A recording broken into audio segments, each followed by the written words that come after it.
Boa noite, meus irmãos. Graças a Deus, mais uma noite de estudo, de reflexões. Estamos aqui no Centro Espírita Bezerra de Menezes para refletirmos hoje uma passagem muito interessante, que é uma visita que Jesus fez à casa desses três irmãos, Lázaro, Marta e Maria, na cidade de Betânia. E ele vai nos dar um ensinamento muito interessante, muito importante, para nós refletirmos sobre o quanto nós estamos dando de importância aos bens espirituais e aos bens materiais.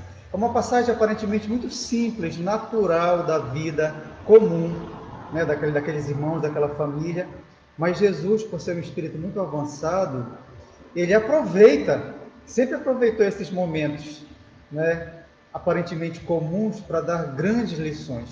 Inicialmente, antes de adentrarmos propriamente no Evangelho de Lucas, que é o que fala dessa passagem do Cristo, nós vamos fazer uma mensagem do livro Evangelho e Vida. Esse livro aqui são diversas mensagens recebidas no Lar de Teresa, no Rio de Janeiro, organizadas essas mensagens por Brunilde do Espírito Santo. E a mensagem que nós vamos ler hoje tem tudo a ver com o nosso tema, com essa lição do Cristo. O nome dessa mensagem é Aceita o Desafio, pelo Espírito Icleia. E o Espírito Icleia, ele tira um trechinho do Evangelho de João, capítulo 16, versículo 33, quando Jesus nos disse: no mundo passareis tribulações, mas tende confiança, eu venci o mundo. Então, Icleia nos traz essa mensagem, aceita o desafio. E ela diz o seguinte: não te detenhas ante a luta. Ela é, para a tua alma mergulhada nas viciações passadas, a sagrada oportunidade de lançar fora a crosta escura que te obscurece a visão. Não te falo da luta exterior para a conquista do pão que te sacia a fome, ou para a manutenção do teto que se ergue para abrigar-te. Falo-te da luta interior, desta que se trava em teu íntimo, trazendo ferro ao coração, sequioso de paz e entendimento. Tua alma se encontrava há milênios mergulhada nos vícios e ilusões mesquinhas. Deixaste teu coração estagnado, amortecido para os sentimentos mais nobres e generosos. Entre o fausto e os prazeres ociosos, desperdiçaste as horas de tuas vidas passadas. Só agora teus olhos puderam vislumbrar alguma luz. Que fazer? Indagas. Tua consciência, ora desperta, chama-te para o alto, para as conquistas eternas, não te deixando mais imerso na sombra da inutilidade. É então que, dentro de ti, inicia-se a luta titânica, gigantesca, além onde teus olhos mal alcançam os esplendores daquela felicidade com a qual tua alma já sonha, aqui, entre as sombras da terra, o prazer que ainda te conclama, falando-te aos sentidos. Além e aqui. Queres crescer, queres subir. Lá em cima é a libertação, é a paz. Mas que esforços sobre-humanos precisarás fazer para te despojares de antigas fantasias? O mundo te diz: a felicidade mora aqui, afaste os obstáculos, esquece as leis que pedem sacrifício e renúncia, vem construir teus castelos, teus sonhos, sob a sombra amiga de minhas alegrias. Amanhã terá passado a oportunidade, pois o amanhã é a morte. Entretanto, algo que não podes definir, lá no fundo de ti mesmo, clama como num eco. Abandona a ilusão. A morte não é o fim, e sim um eterno recomeço para uma felicidade que o mundo jamais poderá te dar. E entre essas duas vozes potentes, tu sofres, tu soluças, tu hesitas. Entretanto, por mais forte seja essa luta, aceita-a, medita sobre ela, aceita o desafio do mundo. Ampara-te na fé e na esperança e prossegue num esforço constante à luz da caridade. À maneira das árvores que se erguem para o sol, embora mantenham as raízes presas ao chão, lança também no infinito as tuas preces e derrama sobre a terra as sementes de tua confiança no amor de Deus, que te permite a luta de hoje, a fim de que construas o teu futuro de paz. Espírito e Cleia. Vamos então orar para agradecermos a Deus esta oportunidade que Ele nos concede mais uma vez nesta casa espírita que abre suas portas para refletirmos sobre as mensagens do Cristo e a importância delas para as lutas do mundo, para as lutas no mundo. Queremos te rogar, Jesus amado, por todos nós que aqui estamos conectados pela tecnologia maravilhosa que nos une como irmãos, para que todos sejamos abençoados, iluminados, a nós e aos nossos familiares. Pedimos, Senhor, as tuas bênçãos, mas te pedimos sobretudo pelos que sofrem, os que sofrem sozinhos nos lares, nas ruas, nas prisões, nos orfanatos, nos asilos, onde houver sofredores, Senhor, que tu possas estar presente através dos amigos espirituais. Ilumina e ampara a todos os que lutam, sofrem e choram nesta reencarnação, para que possam subir cada vez mais, ascendendo com os seus valores espirituais. Ilumina-nos a todos, Jesus, e nos ampara, hoje, agora e sempre, que assim seja. Então, irmãos, o nosso tema de hoje, o título do nosso tema, da nossa reflexão é Marta e Maria. Quem somos nós? Então, nós vamos agora ler essa passagem do Evangelho de Lucas, capítulo 10, versículos 38 a 42. Ao prosseguirem a jornada para Jerusalém, entrou Jesus numa aldeia chamada Betânia, e certa mulher, por nome Marta, o recebeu em sua casa.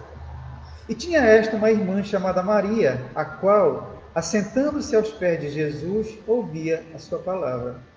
Marta, porém, andava distraída em muitos serviços, e aproximando-se disse: Senhor, não te importas que minha irmã me deixe servir sozinha? Dize-lhe que me ajude.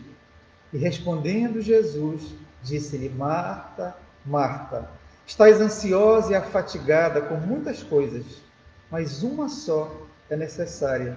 E Maria escolheu a boa parte, a qual não lhe será tirada. Vejam, Marta, afadigada e ansiosa pelos afazeres domésticos em fazer as refeições, Maria assentou-se aos pés do Cristo e Jesus disse que ela, Maria, tinha escolhido a melhor parte, que era aquela que não seria lhe tirada. Ele está falando de quê? Da instrução, e sobretudo a instrução espiritual que ele iria passar. É uma passagem muito curta do Evangelho de Lucas, mas de muito significado. Porque nessa passagem, claro que Jesus não vai desmerecer as atitudes de Marta, os afazeres domésticos dela, não é isso. Mas ele vai aproveitar aquela situação para nos fazer refletir, fazer uma comparação entre o que é que nós estamos realmente valorizando na nossa reencarnação. Os bens espirituais, que são imorredouros, ou os bens materiais, que são importantes, mas são passageiros, né? Então, nesse pequeno trecho de Lucas, quantas informações Jesus nos passou. Nós poderíamos abordar esse tema, essa passagem, essa visita de Jesus, em outros aspectos, mas hoje nós vamos abordar, nós vamos enfocar exatamente essa questão dessa comparação, para nós refletirmos sobre o que realmente nós estamos dando mais importância, a que nós valorizamos mais, né? Logicamente, os bens materiais eles são importantes. Nós estamos encarnados, temos um corpo físico material, precisamos cuidar dele, né? Logicamente que as coisas materiais têm seu valor, lógico, elas têm seu valor. A grande questão é o excesso de valor que muitos de nós damos a esses bens materiais em detrimento dos bens espirituais, né? Os bens espirituais são tudo aquilo que nos eleva espiritualmente, todas as ações, todos os sentimentos, todas aquelas atitudes que temos positivas, que nós levaremos conosco, porque trarão para nós energias do bem. Então, a amizade, o respeito, o amor, a caridade, a piedade, Todas as boas ações nos trazem elementos de energia positiva, são bens espirituais que vamos levar conosco, como a instrução.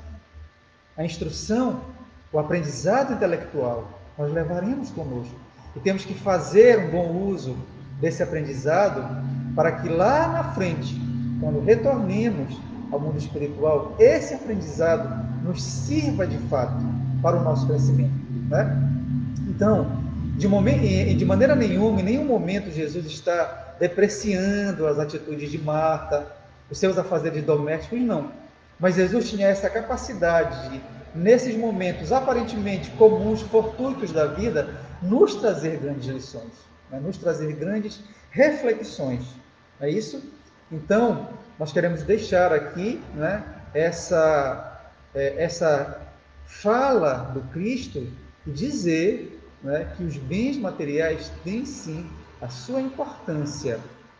Por isso, nós iremos comentar aqui, fazer uma pequena análise de algumas questões do Livro dos Espíritos, exatamente que fala sobre os bens materiais, né? Então, usufruto dos bens terrenos.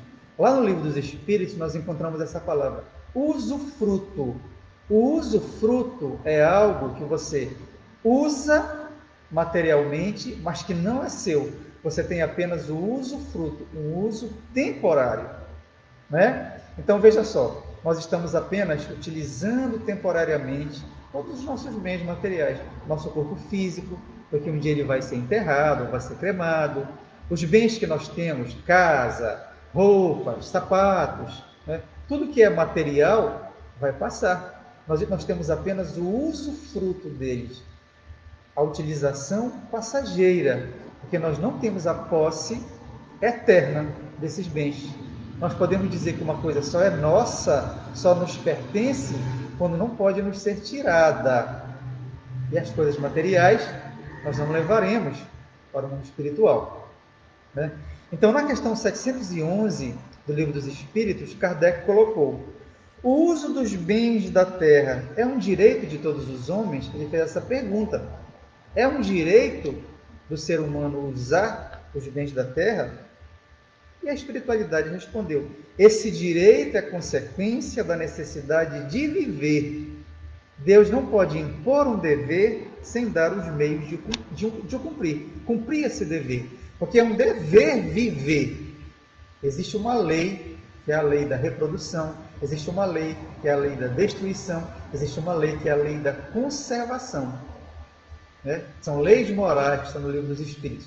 Então nós precisamos viver de forma a conservar a nossa vida, para que possamos viver bem na carne, progredirmos, e enquanto estivermos aqui, nós precisaremos dos bens materiais, né? Então é como dizem os Espíritos, esse direito de utilizar dos bens materiais é uma consequência da necessidade de viver fisicamente. Então, nós temos sim o direito de usufruir desses bens, né? Na questão 712, Kardec fez uma pergunta muitíssimo interessante. Ele perguntou assim: com que objetivo Deus colocou o atrativo do prazer na posse e uso dos bens materiais? Não é? Porque utilizar os bens materiais, as coisas materiais, tem que ser prazeroso para nós, senão nós não teríamos estímulo para usar esses bens. Por exemplo, a alimentação. Vocês já imaginaram se não houvesse prazer em comer, em se alimentar? Né? Nós não teríamos estímulo para nos alimentar. E a alimentação é importantíssima para manter a vida. Então, há um prazer no uso desses bens. E Kardec foi muito inteligente quando ele perguntou qual foi o objetivo de Deus quando ele colocou o atrativo do prazer, né? Por exemplo, Marta, da passagem que Lucas nos conta, ela tinha prazer, ela possuía o prazer, havia prazer nela em arrumar a casa, em preparar a refeição, em querer servir o Cristo e seus apóstolos, né? Os apóstolos que andavam com ele, os 12, havia prazer, ela gostava de fazer isso. Então, Deus colocou nas coisas materiais esse atrativo. Por que Deus colocou isso? E os Espíritos nos dizem: esse prazer é para incentivar o homem ao cumprimento de sua missão, e também para prová-lo pela tentação. Olhem que coisa interessante, né? Existe também a tentação. Tentação é algo que, se nos atinge, nos deixarmos levar, geralmente ela nos trará consequências negativas. Então, o prazer é para nos incentivar a nossa missão, a fazermos as coisas enquanto estivermos encarnados, mas também para nos provar pela tentação desse próprio prazer. E aí Kardec dá uma continuidade nessa questão, na 712A, quando ele pergunta, qual é o objetivo dessa tentação?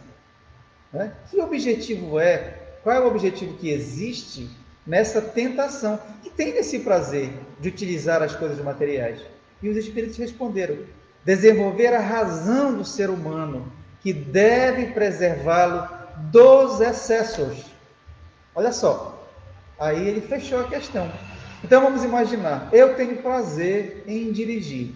Eu adquiro um bem material, que é um carro, né? Muitas pessoas têm prazer em dirigir, faz bem a elas, só que eu não devo ultrapassar um limite de velocidade.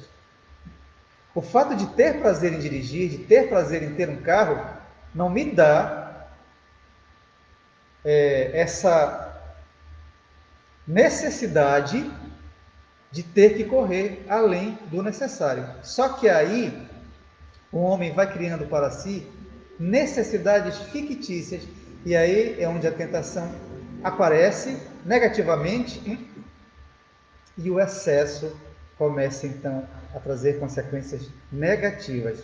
Na questão 715, ao falar sobre necessário e supérfluo, Kardec perguntou, como o ser humano pode conhecer o limite do necessário? Perdão. Como o ser humano pode conhecer o limite do necessário? O homem de bom senso conhece por intuição. Muitos conhecem esse limite às custas de suas próprias experiências. Perdão. Faz parte das nossas provações também, materiais. Então, voltando à questão do dirigir. Quando é que eu sei que eu ultrapassei um limite? Geralmente eu só vou cair em mim quando eu sofrer um acidente. Por isso que a espiritualidade diz, muitos conhecem o seu limite às custas de suas próprias experiências negativas. Então, quando eu me alimento, se eu ultrapassar o limite que o meu corpo necessita, me alimento demais, eu vou sofrer consequências disso. Pode ser uma simples gastrite, uma simples azia, mas se eu continuar neste excesso, eu poderei desenvolver um câncer, né, na área digestiva. Então, existe um limite que Deus traçou às nossas necessidades, mas infelizmente muitos de nós ultrapassamos esse limite. E na questão 716 do Livro dos Espíritos, Kardec fala exatamente sobre isso. O limite do necessário não foi traçado pela natureza e nossa própria organização? Os Espíritos dizem sim, mas o homem é insaciável. A natureza traçou o limite de suas necessidades em seu próprio organismo, mas os vícios modificaram a sua constituição e criaram para ele necessidades fictícias. Então nós criamos para nós necessidades que não são reais. Elas não são, na verdade, necessárias à nossa vida, mas pelos excessos, por não sabermos utilizar os bens materiais, não sabemos usar esse prazer em nosso próprio benefício com uma limitação, nós acabamos nos excedendo. Eu conheci uma pessoa, para dar um exemplo aqui, uma pessoa que era muito dedicada ao seu emprego, à sua ocupação profissional, mas havia o excesso porque ele não se alimentava direito, passava da hora de almoçar, muitas vezes ficava no trabalho muito tempo depois do horário que era estipulado, inclusive isso na época dificultou o casamento, quase que ele se separa, mas o que foi que aconteceu com o tempo? Ele desenvolveu um câncer de estômago, por não se alimentar na hora certa, por exceder, ele gostava muito do trabalho, mas ele excedeu o limite que o corpo impôs a ele. E infelizmente, ele adquiriu esse câncer de estômago e acabou desencarnando. Então você vê que o livro dos Espíritos diz, né? O limite do necessário está no nosso próprio organismo, só que nós criamos para nós necessidades fictícias. Então nós temos que ter muito cuidado. Por isso a reflexão do Cristo. A que nós estamos dando mais importância? Aos bens espirituais, que são imperecíveis, imorredouros, ou aos bens materiais que vão passar, que são importantes, mas passarão, né? Então essa é a grande reflexão dessa passagem que está no Evangelho de Lucas. E aqui nós queremos destacar, neste momento, a questão da espiritualização das crianças. É muito importante quem tem criança, quem convive com criança, na evangelização infantil nas casas espíritas, a observação dessas crianças para observarmos o que elas já trazem consigo, porque as crianças são espíritos velhos, vêm de outras reencarnações, com suas tendências, com suas necessidades, com suas carências, com as suas imperfeições. Estão no período infantil exatamente para serem moldadas, reeducadas, porque lá na adolescência, que é geralmente o período de maior conflito entre o adolescente e os adultos, se você deu uma educação sólida na infância, há uma maior probabilidade dessa adolescência ser mais equilibrada. Por quê? Porque durante o período da adolescência é que eclodem no espírito o que ele tem de real. Até então, no período da infância, aquilo estava escondidinho, né? Por isso que muitos pais, muitos irmãos, não reconhecem mais naquele adolescente, naquele garoto, naquela garota, aquela criança dócil do passado, tranquila, parece outra pessoa, né? Exatamente porque no período da adolescência há essa eclosão e o espírito se mostra como ele é. Daí a importância da espiritualização da criança, de observar se essa criança já é egoísta, já é orgulhosa, já é rancorosa, se ela tem interesse em estudar, se ela é dócil, se ela é meiga, não é? Tudo isso nós precisamos observar. O Livro dos Espíritos, na questão 385, nos diz: os espíritos entram na vida corporal para se aperfeiçoar, se melhorar. A fraqueza da pouca idade os torna flexíveis, acessíveis aos conselhos da experiência e daqueles que os devem fazer progredir. É quando se pode reformar seu caráter e reprimir-lhes as más inclinações. Tal é o dever que Deus confiou aos pais, missão sagrada pela qual deverão responder. E não só os pais, todos que estão de alguma forma envolvidos na educação infantil responderão se forem negligentes, porque aí você já vai moldando a criança, reeducando para que ela saiba distinguir, fazer a diferença entre um bem espiritual e um bem material que vai passar. Então, às vezes, o excesso de mimo, fazer todas as vontades da criança, muitos pais, às vezes, querem compensar sua ausência, a ausência de não estar em casa por conta do trabalho, e querem compensar essa ausência dando coisas para a criança, não negando. Isso é um grande equívoco. Se aquele espírito for um espírito muito apegado às coisas materiais, isso vai fortalecer esse apego. Então é importante que se negue ou não, é crucial para a criança muitas vezes. Logicamente que com equilíbrio. Porque se a criança cresce tendo tudo, quando ela chegar lá fora, o mundo vai negar a ela algumas coisas. E ela vai sofrer um impacto e talvez ser violenta. Ela não vai aceitar essa negação do mundo, né? Daí a importância da educação infantil.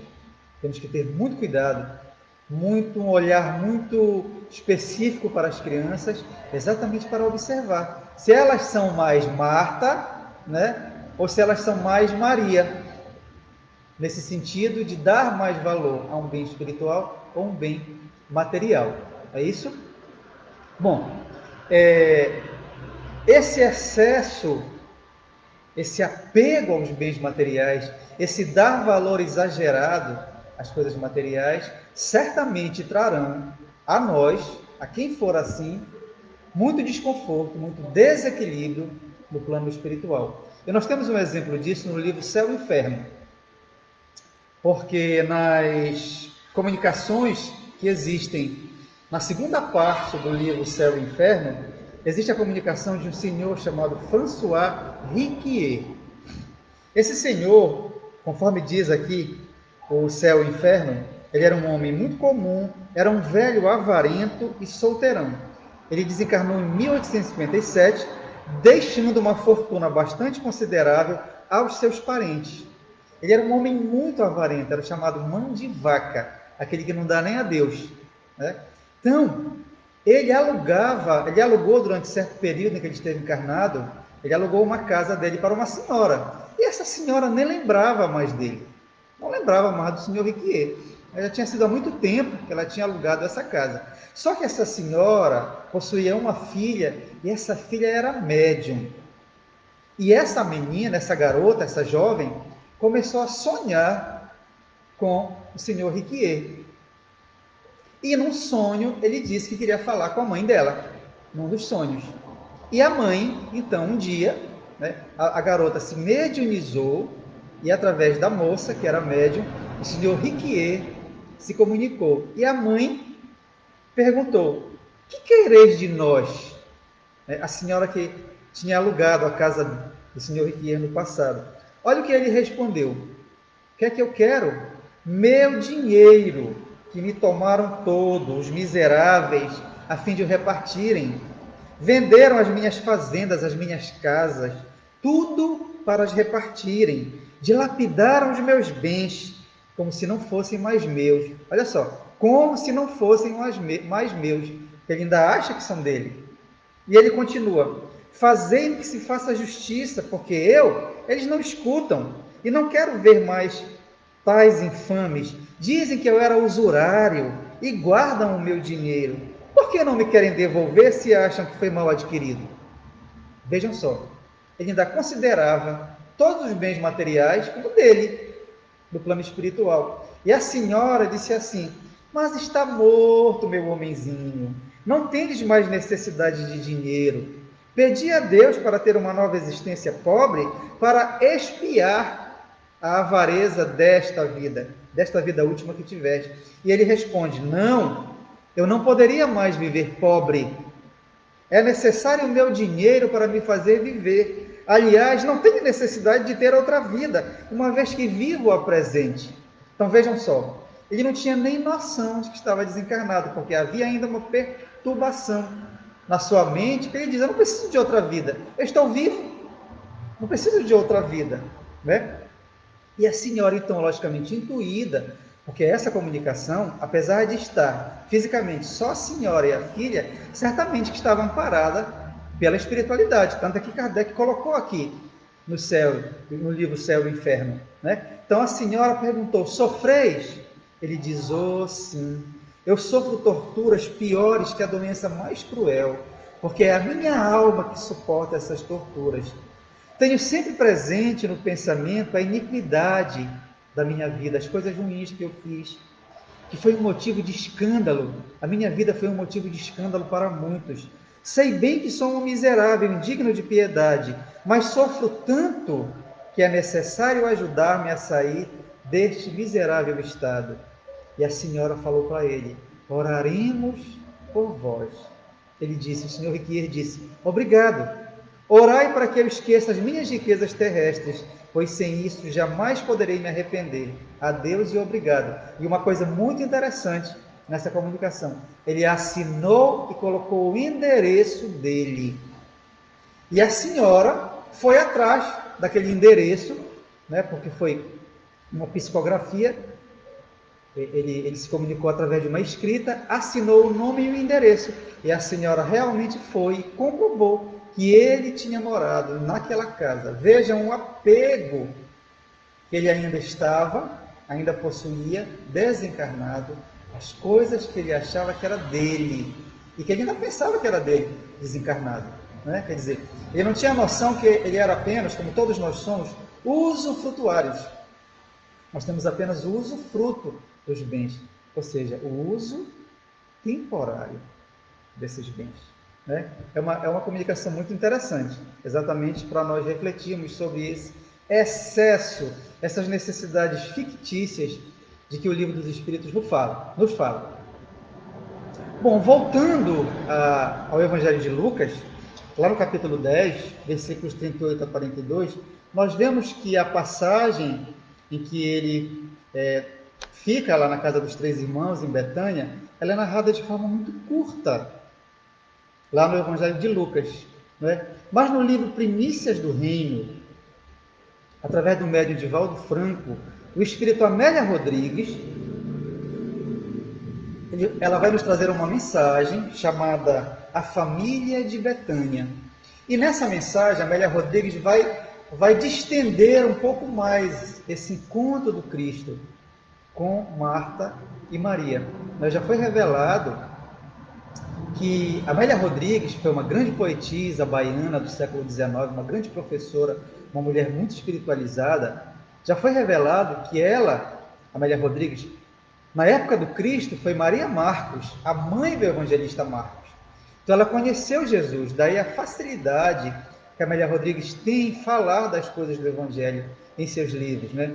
Hoje ela faz parte da equipe do Espírito Joana de Ângeles, que foi Joana de Cusa, que viveu também na época do Cristo. Quer dizer, elas se conheceram na época de Jesus, Joana de Ângeles e Amélia Rodrigues, logicamente como Joana de Cusa e Maria Marcos, né, que foi uma das vidas de Amélia Rodrigues. E aqui no livro Primícias do Reino, ela vem nos falar um pouco mais sobre esse encontro do Cristo nessa casa dos 3 irmãos, Lázaro, Marta e Maria.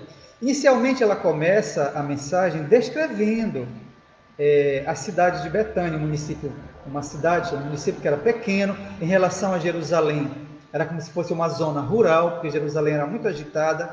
E ela vai descrevendo as flores, as casas.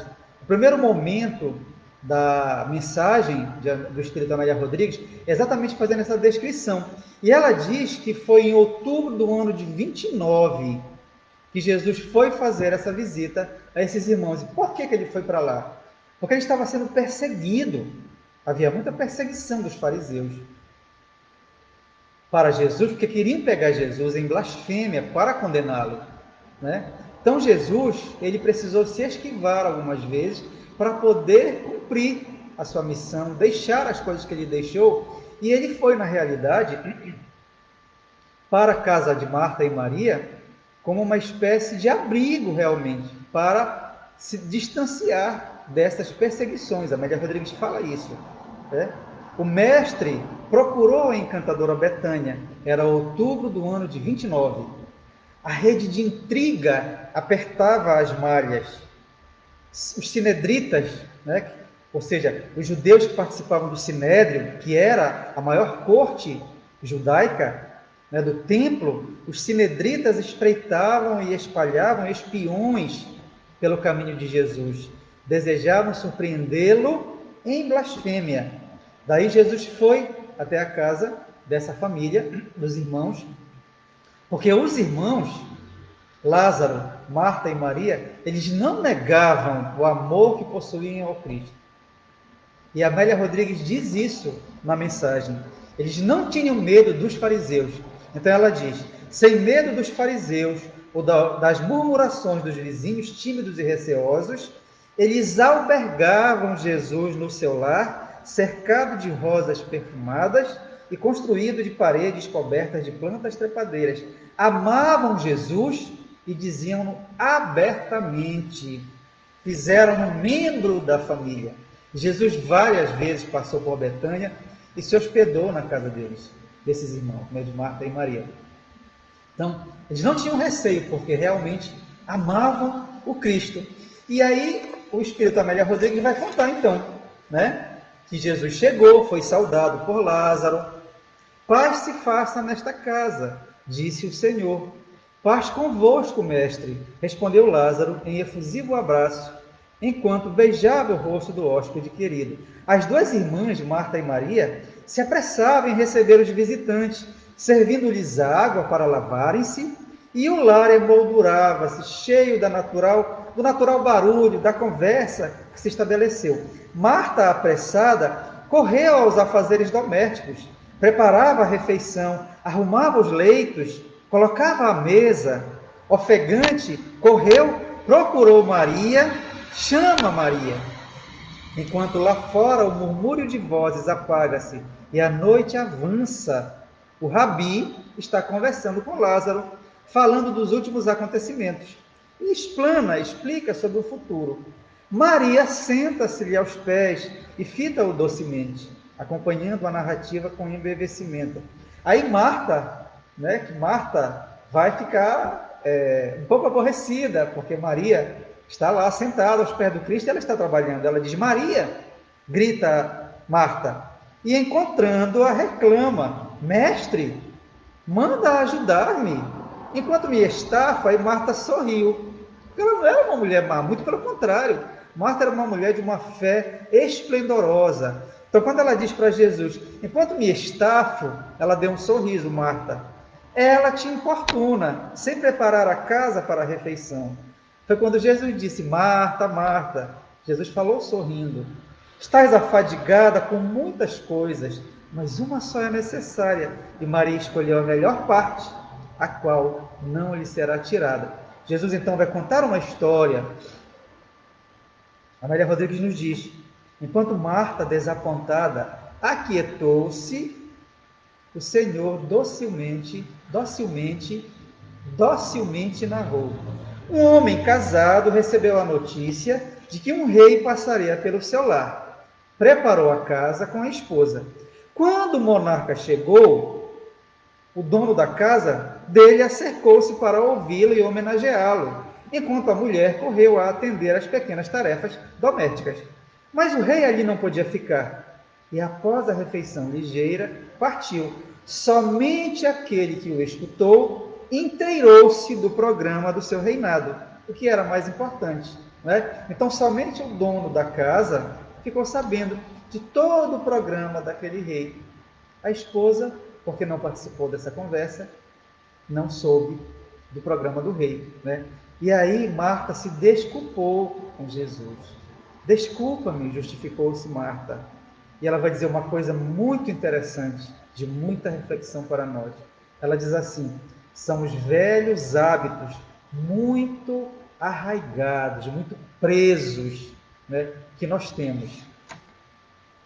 E Jesus disse: para atingir a plenitude, só uma coisa basta: espírito de luta, capaz de arrebentar as velhas algemas, e renovado o espírito, entregar-se totalmente às coisas do Pai Celeste. Tens razão, concordou Marta. Jesus disse: o pão, o agasalho, a terra nos dá. O céu estrelado é cobertor excelente, e o solo gentil é celeiro sagrado. A palavra, no entanto, é semente de vida.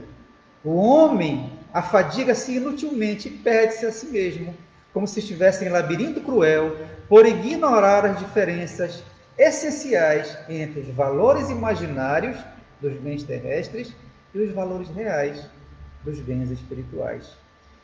E Jesus diz, termina essa narrativa dizendo assim: os vencedores do mundo, enquanto vivem, estão inquietos, e quando atravessam o umbral do túmulo, estão sempre vencidos e sofredores, atados às amarras da retaguarda que deixaram.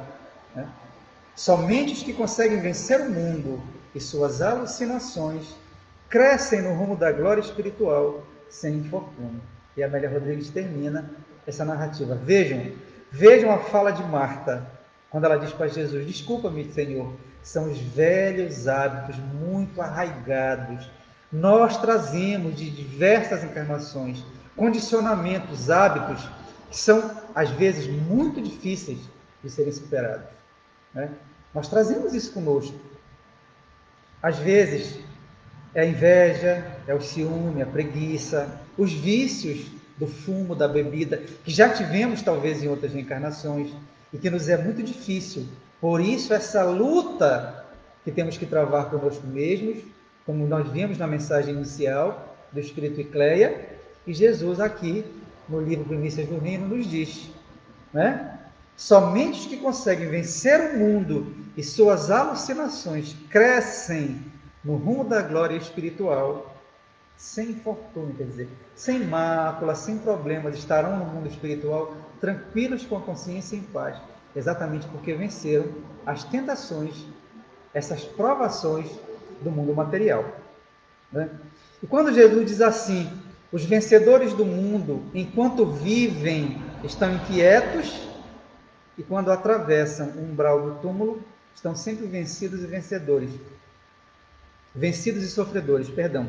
Os vencedores do mundo, enquanto vivem, enquanto estão encarnados, estão inquietos, e quando atravessam o umbral do túmulo, estão sempre vencidos e sofredores. Quer dizer, são os vencedores do mundo, aqueles que adquiriram bens, intelectualidade, mas que não avançaram espiritualmente. São vencedores apenas aqui, no mundo.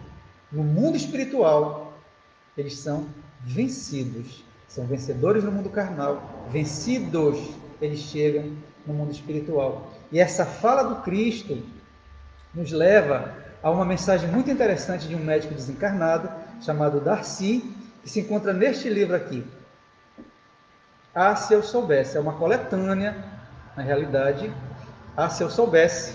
É uma coletânea, são 5 livros. Este aqui é o volume 4, A Médium é Rose dos Anjos. E a mensagem desse médico fala exatamente sobre isso. Ele vai dizer que ele atingiu uma grande intelectualidade, ele foi um grande médico, ele fez muito bem, ele praticou o bem, mas se deixou dominar pelo orgulho, né?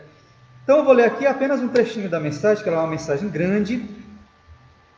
Eu vou digitar essa mensagem depois e vou divulgar na página do Facebook do Bezerra de Menezes, a mensagem completa, tá? Vou ler apenas uns trechinhos aqui. Então, o Darcy, que foi médico, diz assim: as minhas dificuldades foram tantas que nem saberia por onde começar. Porém, eu lhes diria, para início de conversa, que o orgulho e a prepotência foram as principais causas dos meus desequilíbrios. Digo desequilíbrio porque, quando encarnado, eu me tinha por sumidade e acabei tornando-me quase um ditador no hospital onde exercia minhas funções. Conquistei um título na escola terrena e, naturalmente, com uma grande assistência de planos superiores, consegui realizar grandes feitos dentro do ramo da medicina. Longe estava eu de compreender que houvesse interferência de forças invisíveis na minha profissão terrena, porque ele era muito apegado às coisas materiais, ele nem dava valor a isso. Para ele era uma questão dele, era um mérito dele, ele era o sábio, ele era o grande médico. Ele nunca parou para pensar que havia uma interferência espiritual nas coisas que ele fazia. Ele fez realmente grandes coisas como médico. Fui trabalhador abnegado, chegando mesmo a tornar-me um verdadeiro apóstolo da medicina. E bem cedo meu nome já despontava com destaque em meio aos colegas. Era respeitado e isso me agradava. Com o tempo, fui me tornando temido pelos servidores que me rodeavam. Como era detentor de maior nível de conhecimentos, tinha o dever de orientar e esclarecer aqueles dedicados colaboradores. No entanto, meu orgulho foi se desenvolvendo de tal forma que não permitia que eu descesse 1 milímetro de meu pedestal para auxiliar um servidor. Porém, com clientes que sabia serem abastados, embora sendo ignorantes, eu era capaz de grandes gestos de delicadeza. Vejam a diferença de tratamento que ele concedia aos seus servidores, aos que trabalhavam com ele no hospital e aos clientes que tinham dinheiro, né? Fui me cristalizando no orgulho e em pouco tempo passei a confundir-me entre o orgulho e a prepotência, de tal forma que, mesmo querendo, jamais poderia voltar atrás. Gostava da imagem que os outros faziam de mim e sentia-me muito importante, chegando mesmo a pensar que poderiam existir médicos que soubessem tanto quanto eu, porém mais do que eu não acreditava. Né? Então vejam só, ele até podia, como ele diz, ele até pensava que havia médicos tão bons quanto ele, mas melhores não. E ele vai desencarnar e vai chegar no mundo espiritual extremamente perturbado. Ele não vai entender que ele desencarnou e já desencarnado, né, sofrendo, ele vem dizer aqui na mensagem, o Darcy, vaguei perdido por muito tempo. De certo modo, procurava não ser visto por ninguém. Poderiam tomar-me por desmemoriado. E isso, para um homem como eu, seria tremendamente constrangedor. Constrangedor, quer dizer, vejam, o orgulho acompanhando ele. Porque ele não sabia o que estava acontecendo com ele, ele não entendia, ele achava que estava com problemas de memória e não queria que ninguém encontrasse ele, que o orgulho falava mais alto. Né? Mas o fato é que até mesmo eu me tomava por desmemoriado. Então ele não conseguia lembrar das coisas, não conseguia entender. Então ele mesmo refletia, eu estou perdendo a memória. Uma vez que caminhava sem direção e não conseguia encontrar minha casa. Vejam, em busca da casa dele. E o Darcy continua a mensagem nos pedindo para que refletíssemos, para refletirmos sobre tudo isso. Né? Por quê? Porque ele foi um vencedor no mundo, exatamente como Jesus colocou. Mas no mundo espiritual estava vencido. Né? Bom, nós vamos encerrar a nossa reflexão, a nossa conversa de hoje, falando um pouquinho sobre Marta, uma curiosidade que eu não sabia. Inclusive eu fui pesquisar. A Marta, ela se tornou uma santa, a Santa Marta da Igreja Católica, e ela foi na Idade Média, no ano de 1262, ela foi, delegaram para ela, os primeiros franciscanos delegaram para ela, para esses, né, para Santa Marta, para esse espírito, os primeiros franciscanos colocaram ela como padroeira dos hoteleiros, dos nutricionistas, das cozinheiras, das donas de casa, dos empregados domésticos. Então, Santa Marta é padroeira de todos esses profissionais, exatamente por conta dessa história, dela ter dado valor, né, quando ela recebeu Jesus, dela ter procurado receber Jesus bem, hospedado ele de forma amorosa, feito a refeição de forma amorosa. Por isso ela foi designada por esses primeiros franciscanos como padroeira dos hoteleiros, nutricionistas, cozinheiros, donas de casa, empregados domésticos. E ela era uma mulher de muita fé,